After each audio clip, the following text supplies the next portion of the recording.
Denver International Airport isn't just an airport. At 53 square miles, it's officially larger than Manhattan, and that scale continues to raise questions. In 2025, construction work exposed underground structures that officials called abandoned projects, but new testimonies from workers and unusual finds revived speculation about what lies beneath.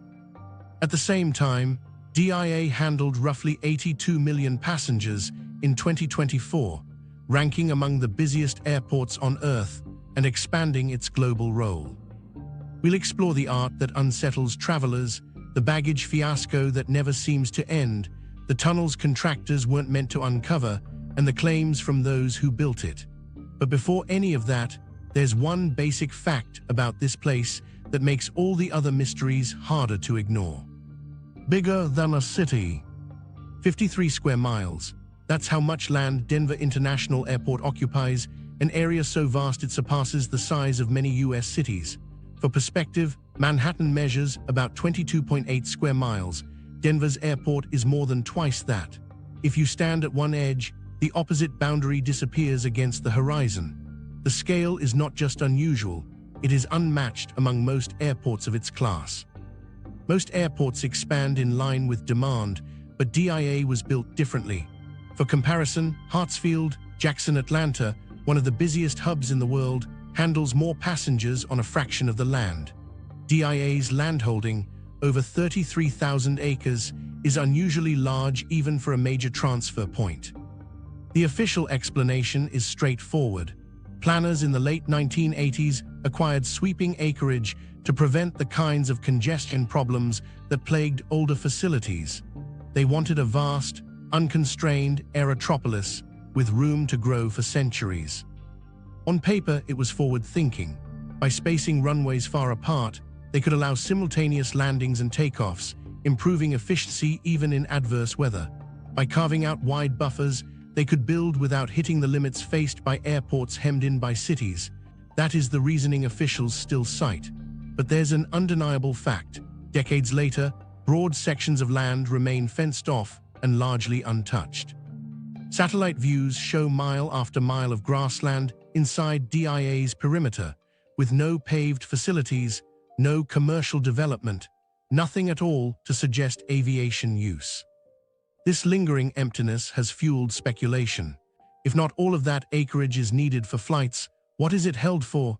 Here the official records help provide context. Airport documentation acknowledges that roughly 16,000 acres of DIA's land is categorized as non-aviation. Far from being abandoned, that acreage is earmarked for compatible development under what Denver calls its airport city or aerotropolis model, essentially real estate projects, logistics hubs, and business districts designed to tie directly into air travel. In this framing, DIA becomes not just an airport, but the nucleus of an economic zone. That rationale is straightforward on paper, yet critics note progress has been slow. Many of those acres are still grass fields 3 decades after opening. This creates a tension. The vision of futuristic growth remains, but the visible lack of construction continues to raise eyebrows. For some observers, the gap between the plan and the present invites suspicion that perhaps the airport is concealing alternate uses for its undeveloped tracts. The airport's turbulent birth only heightens curiosity.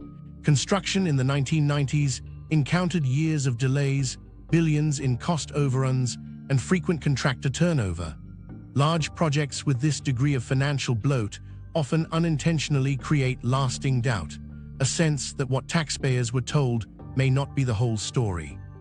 In DIA's case, the extraordinary land purchase is interpreted by skeptics less as preparation and more as a deliberate overshoot, a chance to secure space for purposes never detailed publicly. Still, the airport's defenders point to geography and climate as justification. Denver sits high on the plains, nearly a mile above sea level, with weather that can change suddenly and dramatically. Wide separation between runways and extra acreage for shifting flight patterns gives operators flexibility. In theory, that need for operational resilience justifies some overbuilding. But here again, comparisons invite questions. Airports in other cold weather climates with equally heavy flight volumes from Toronto to Munich, operate effectively on much smaller plots. Denver's unique challenges explain some of the sprawl, but not its entire magnitude. What stands out is how the expansion pattern has played out. Rather than gradually filling the inner gaps close to the terminals, DIA has frequently invested in underground works or scattered developments across isolated sections of its perimeter. This approach has seemed inconsistent with maximizing efficiency for passengers. It does, however, sustain the perception that substantial space has been held back for reasons beyond air travel.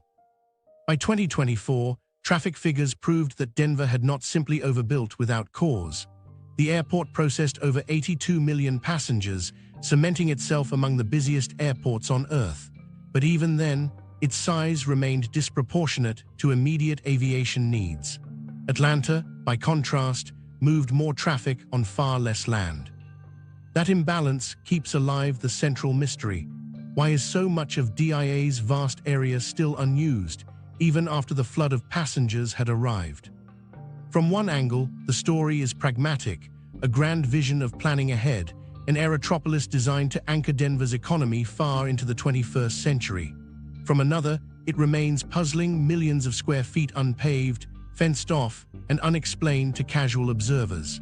The consequence is simple: the more empty space that lingers, the more questions arise. And it is this question of space, so much space, far more than travelers will ever notice, that leads people to consider not just what stretches outward across the plain, but what might extend downward beneath it. With so much land seemingly held back from public use, curiosity naturally shifts away from the surface to what lies underground. The tunnels they weren't supposed to find. In 2024, Denver International Airport launched a major expansion project tied to the West Gates Pond development. Construction included building thousands of feet of new underground tunnels, over 5,000 feet in total, designed to handle stormwater and collect de-icing fluids from the runways. These projects were public, documented in airport planning releases, and explained as necessary utility improvements for one of the world's busiest hubs. The work was not secret, yet at the same time, reports from contractors suggested that during excavation, crews came into contact with passages that were not on the blueprints, and those discoveries quickly drew attention outside official channels. From the airport's perspective, everything could be explained by infrastructure already known to exist. Since the 1990s, sections of an automated baggage system had stretched beneath the concourses, much of it abandoned after the project collapsed in failure. Photos of those half-finished conveyor lines have circulated for years, showing why unexpected tunnels sometimes appear when new digging breaks into older layers. Officials framed the 2024 reports within that same context. These were leftovers, the byproducts of expansion plans that never worked as intended. But the contractors who actually entered some of the uncovered spaces questioned that reasoning. They expected to see shell corridors or jagged spaces resembling abandoned work sites. Instead, some reported finding smooth, finished walls reinforced with concrete far more substantial than what a baggage tunnel would normally require. In a few places, they described brackets and fittings for utilities, even though no wiring or piping had ever been installed. For them, the construction looked too deliberate, too polished, to be easily written off as another failed baggage spur. Anonymous accounts claimed that several of these tunnels extended past the boundaries outlined on official schematics. When workers mapped their positions against known infrastructure, pieces failed to line up. According to their testimonies, a handful of shafts descended further, suggesting at least one additional level beyond what was supposed to exist. Some whistleblowers described spaces wide enough to resemble staging bays rather than narrow conveyor corridors, and one detail repeated across accounts stood out. Ventilation and climate control features seemed integrated into the structure. If accurate, that would imply preparation for human occupancy, not baggage handling. Airport representatives rejected those descriptions, pointing again to the legacy baggage system and the new fluid control tunnels as the only subterranean works constructed. They argued that utility networks often look larger than people expect, and that unfinished expansion areas can easily be mistaken for something more mysterious.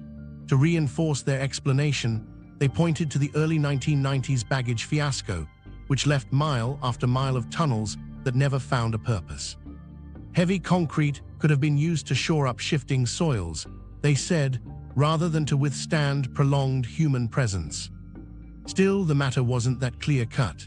Several contractors who worked different parts of the 2024 project without contact with one another later described similar impressions of what they had seen: long spaces disconnected from the baggage tracks, multiple levels, and corridors branching into nowhere. That consistency gave their accounts a weight that simple misunderstanding didn't quite cover. Some even circulated photos online, showing lit, reinforced hallways that didn't resemble the conveyor-littered baggage ruins or the simpler straight-line water tunnels. These images sharpened questions about whether early phases of DIA construction had included far more extensive planning than was ever acknowledged. Observers outside the airport compared the tunnel engineering to civil defense projects and hardened shelters seen around the world.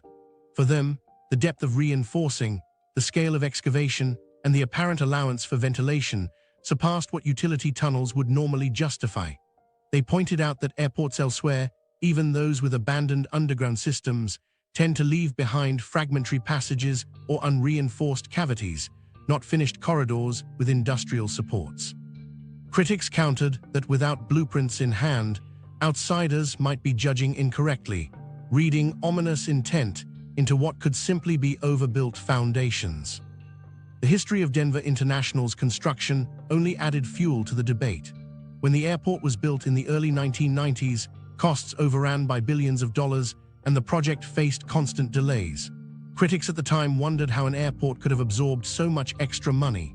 Later, noticing unexpected contractor names, some with defense industry ties, skeptics suggested that part of the budget may have funded underground facilities the public was never told about. The resurfacing of uncharted tunnels decades later only reinforced that narrative, even if direct evidence remains fragmentary. After the 2024 findings spread, a wave of amateur research appeared online. Digital maps attempted to catalog details reported by workers, linking supposed access points, ventilation shafts in unusual places, and sealed doors hidden behind maintenance walls.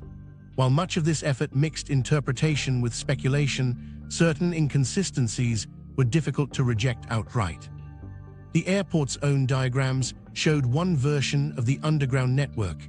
Eyewitness accounts implied another, and at least some photographs revealed conditions that lined up more closely with the latter. The airport continued to stress that what looked like extra layers were either artifacts of failed projects or necessary reinforcements for Colorado's soil and weather. And certainly, many of the unusual structures could be explained that way.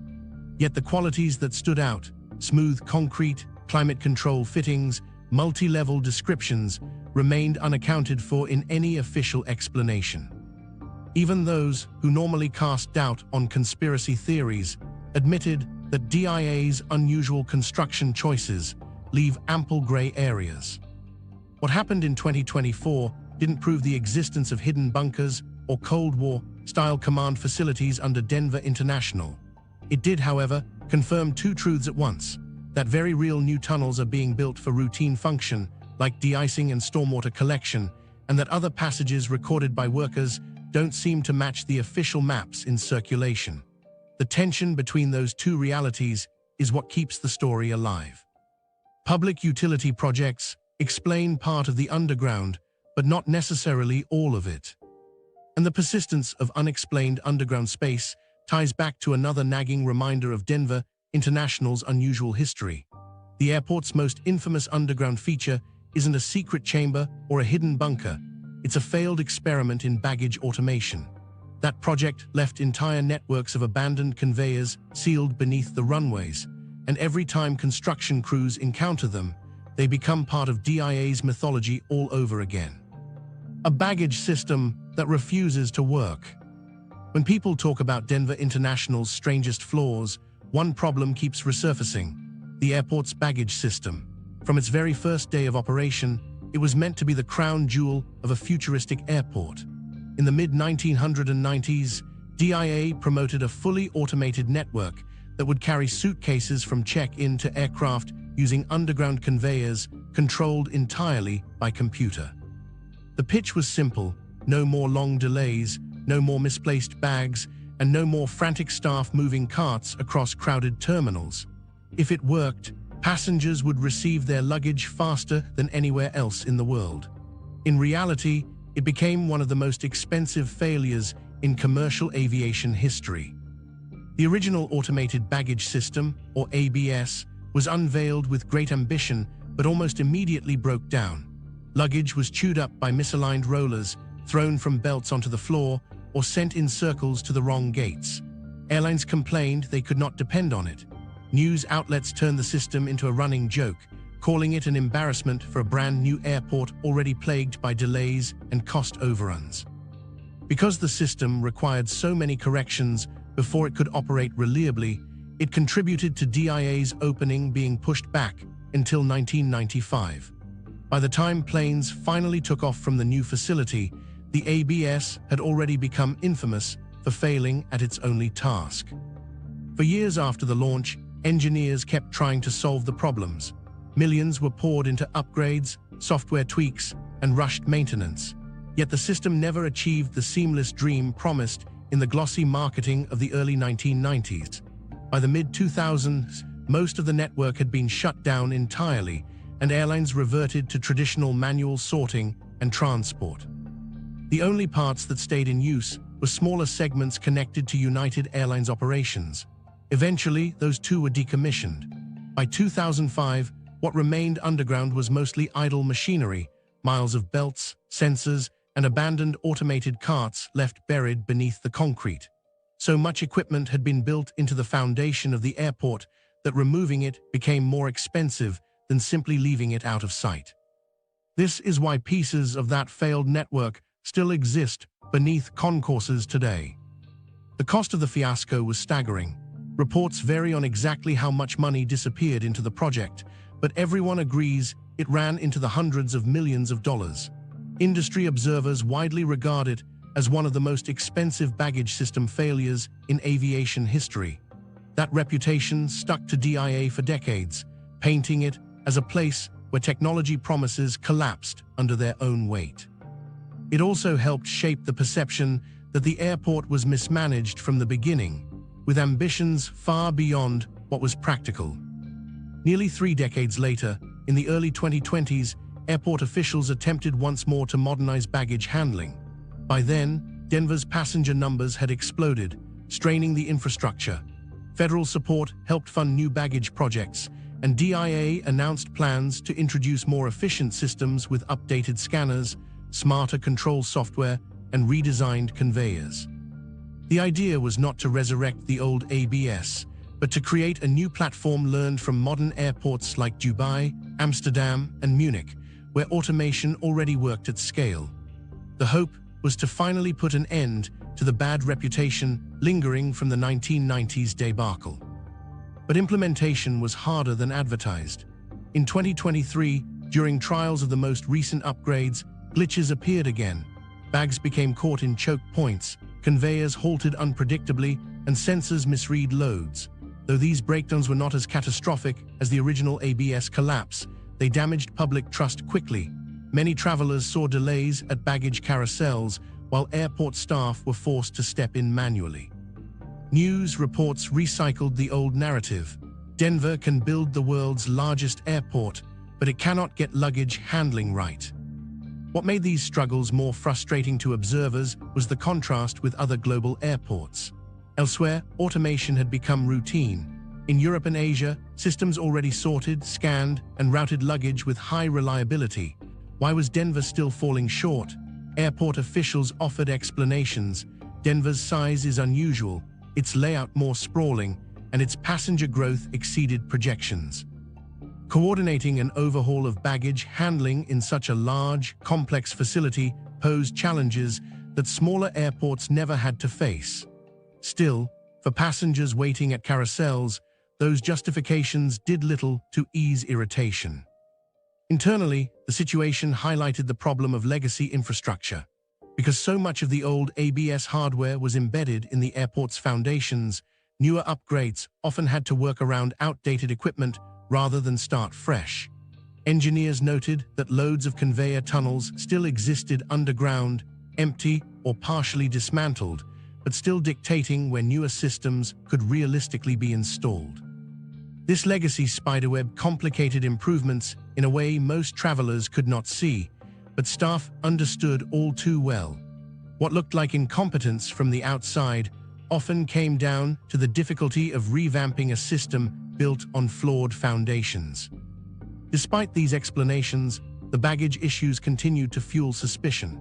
For years, whenever construction unearthed pieces of the abandoned ABS, people asked why so much money had been wasted building it in the first place, and whether some of that infrastructure had purposes beyond luggage.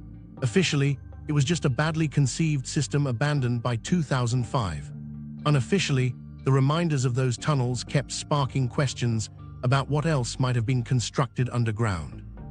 Because Denver repeatedly failed to demonstrate reliable automation above the surface, each rediscovery of hidden infrastructure seemed to confirm the airport had priorities other than efficiency. For travelers, the baggage problems mean inconvenience. Lost bags create delays, force staff to track down missing items, and cause frustration at one of the busiest airports on Earth. For analysts, the issue is larger, a symbol of how DIA's operational image never fully recovered from its high-profile stumble in the 1990s. Even when it secures modernization funding today, the airport still wrestles with the baggage legacy, unable to make the clean break it has long desired. That ongoing frustration feeds into the atmosphere of doubt surrounding DIA. Passengers and workers alike question why the airport, with all its size and resources, never seems to master baggage handling. Some take that as simple mismanagement, while others see it as part of a bigger pattern of unexplained underground works and misplaced spending. Whatever the interpretation, one outcome is the same. The baggage story leaves DIA looking less like a model of innovation and more like a misstep that never healed. Because the automated baggage dream collapsed so publicly and so permanently, any new excavation or unexpected underground detail is judged through that lens. The original system was supposed to show Denver International as the airport of the future. Instead, it turned into a case study in overpromise and underdeliver. And every time people hear of secret tunnels, sealed rooms, or repurposed sublevels, they remember the baggage debacle and assume once again that something is being hidden where passengers cannot go. The perception may or may not be fair, but its effects are lasting.